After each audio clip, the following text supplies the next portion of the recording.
Most of you know what Idaho Forest Group is. We're located over in headquartered Coeur d'Alene. We have 4 mills in the Intermountain area, and live next door to Dwayne Balkin, another great family in our industry. I've had the pleasure for the last 8 years to be involved in the Bi-National, the Softwood Lumber Board, and so forth, and American Wood Council. And I want to take you on the journey on where we've been and what's evolved from it, because the sawmilling group has learned a lot. And it's been quite an experience. And it started with 2006. And I'll say a few words about the Softwood Lumber Agreement at the end of this presentation. So I'm going to try and make up some time here. But in 2006, we came together, we settled the agreement, and then the Bi-National was created. And the Bi-National was a group of Canadians as well as U.S. producers together with other outside officials with essentially a $40 million fund. But for those of you that are not sawmillers and part of the industry, this is where the lumber mills are located in North America.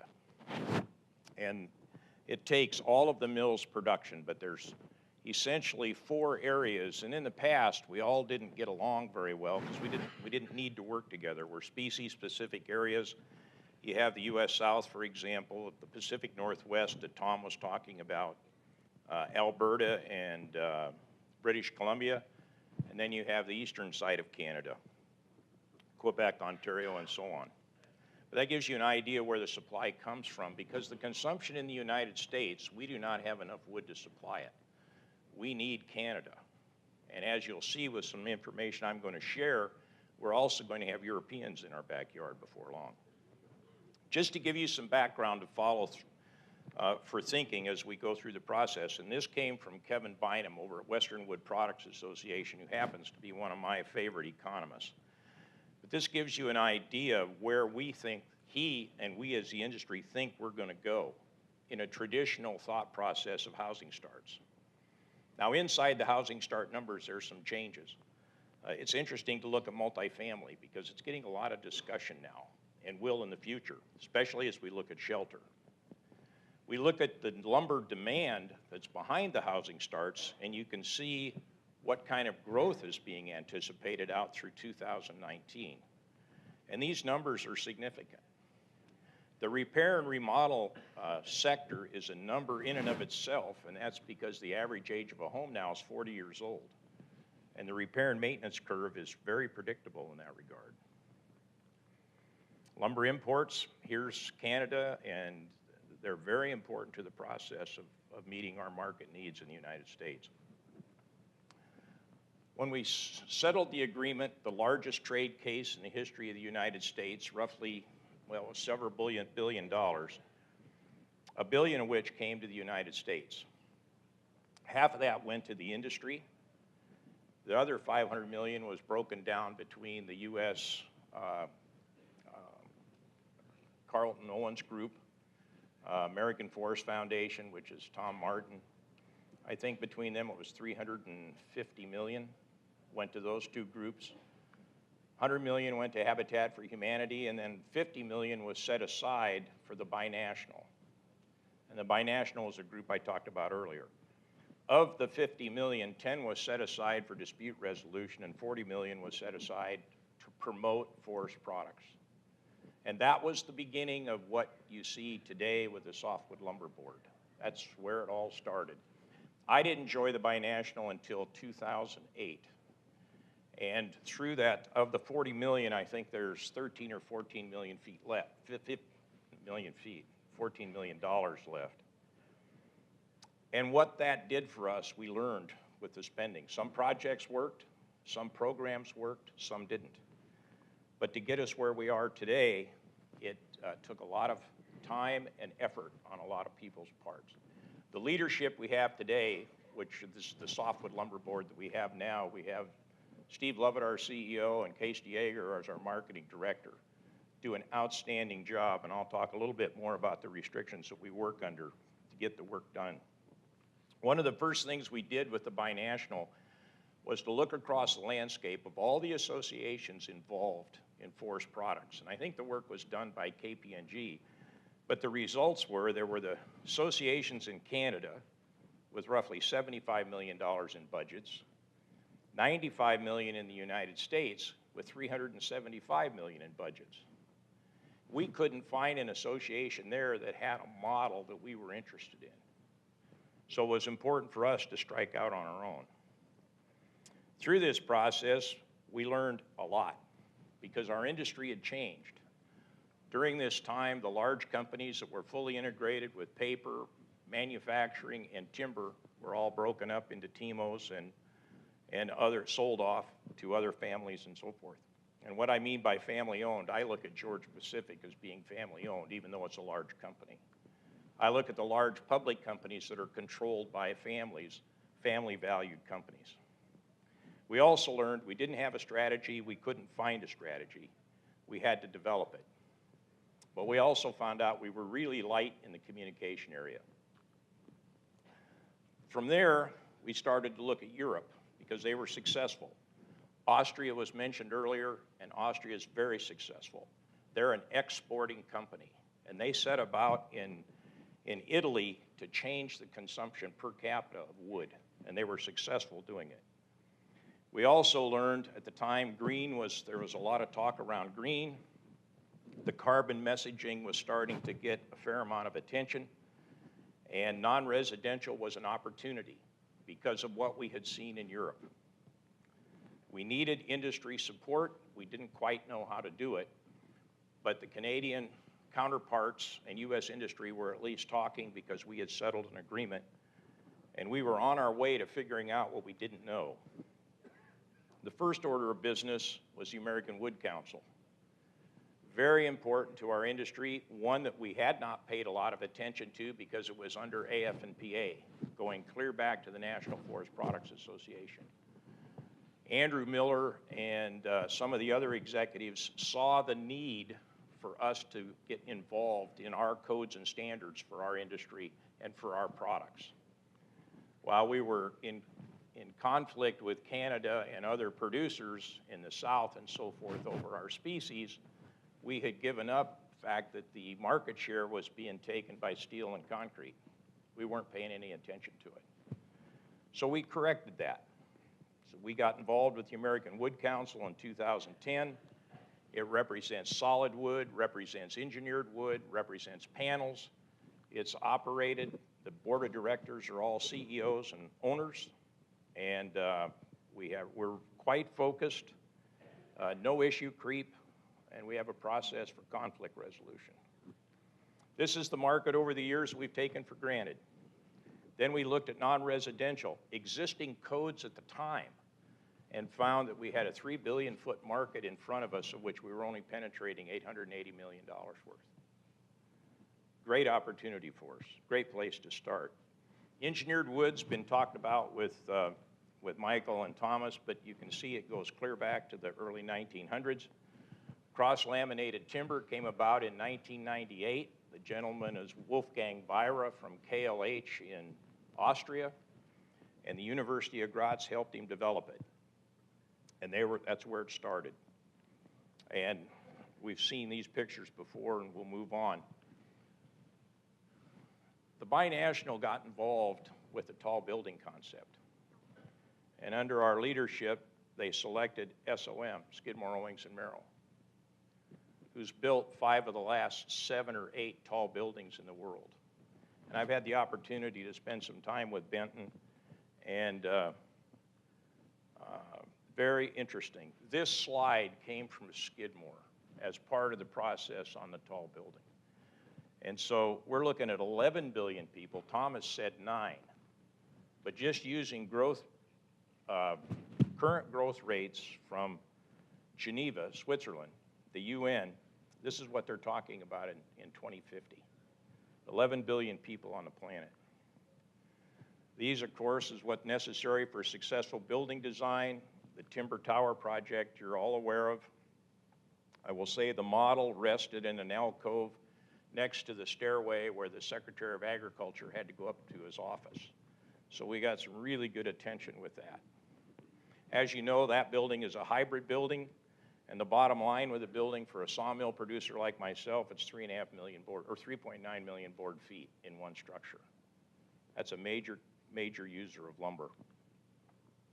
Also through our process, as we started to come around to form the Softwood Lumber Board and the need for the Softwood Lumber Board, we found threats to our markets. And it's nothing new, but it's issues that we have to deal with as we think about our products going forward. Because as Tom talked about, you have to get bigger to become more efficient, to be more cost effective. And that's no different for our company or anybody else's company. But we also found opportunities. Again, in the area of non-residential, in the area of industrial, and then a very strong market for our product base in tall wood buildings. A slow process, but a solid process. The checkoff, the Softwood Lumber Board is a checkoff. It's no different than dairy, and you can see all the other ones here. This happened to be a slide that I grabbed, and we had a $13 million budget at the time because it's based on so much per 1,000 board feet. As our production comes up, the budget comes up. We're under AMS at USDA. USDA is at every meeting we have. They're one of the best groups to work with. We've learned a lot from them. And they attend our meetings, are involved in all of our contracts. We pay for their services. They contribute to our focus and to our direction. Our mandate is simple: sell more lumber. Our governance is an elected board. We have elections every year, and there are 19 members. And very carefully set up to represent Canada, southwestern United States, western United States, all the different producing areas, and representatives of large companies and small companies, so we keep the necessary balance. Value proposition, this is validated. We use an economist to oversee our efforts so that we can represent to our membership that we do indeed have a value proposition. And the last look we had at it, this is where we are. We support, Woodworks is supported, as well as the Forest Service and the Government of Canada and others support Woodworks, so do we. American Wood Council, supported by the Softwood Lumber Board, as well the panel producers and engineered wood. And then we have our reThink Wood program and our Wood Naturally program. And then, of course, you're all here to talk about tall wood that we're heavily involved in. reThink Wood certainly presents the image of our products very well. Here you can see the model of the tall wood building and other models and their presence at AIA and Green Build and other shows. Wood Naturally is advertising and media. And what's new and exciting is our MOU with the with USDA. And what's exciting about that is when Patrick talks about the Secretary's concerned about rural America, he really is focused on rural jobs and rural investment. And what's better than the forest products industry, especially in the western United States? We have the forest health issue in the western United States that's top on their list of concerns. They've committed funds. Another area we talk about, the USDA has a program for keeping ranchers on the ranch, farmers on the farms, and we've also said, well, we need to keep loggers in the woods because the issue we're dealing with is the average age of a logger now is getting into the 60s. And we're having a very difficult time of attracting young talent to come into that industry and into that business. It's something that we as lumber manufacturers are going to have to take a look at. What are we going to do as far as technology in the woods? Tall wood building competition, you've heard a lot about that.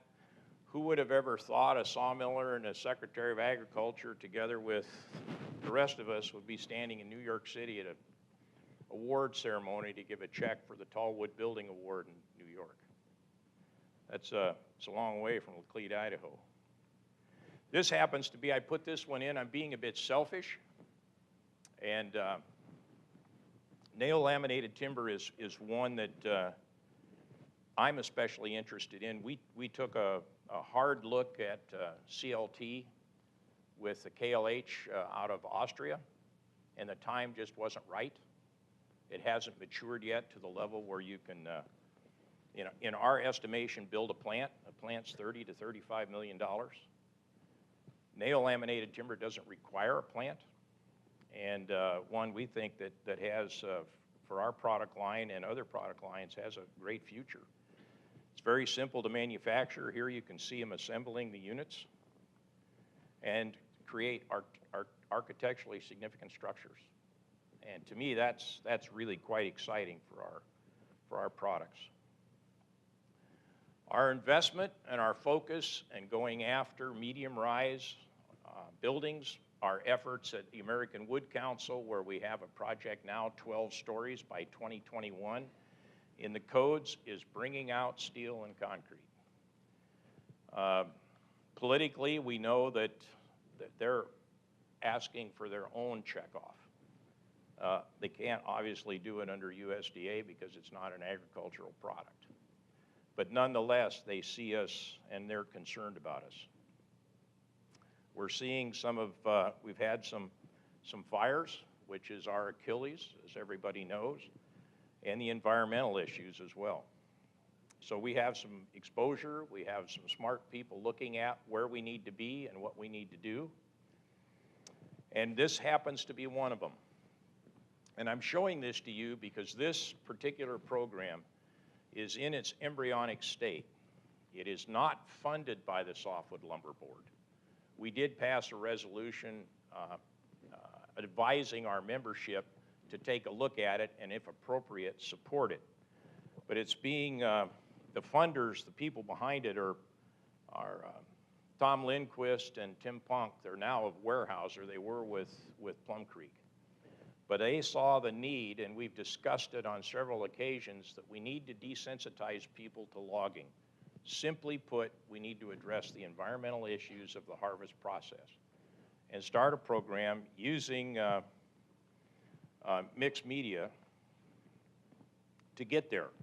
And they're fashioning this after a program that the ranchers used when they were getting hit by the environmentalists, building a group, a grassroots group across the landscape to support this whole notion of desensitizing people that logging and forest health that Tom alluded to. We can't take the small trees out of the forest economically. It's not possible.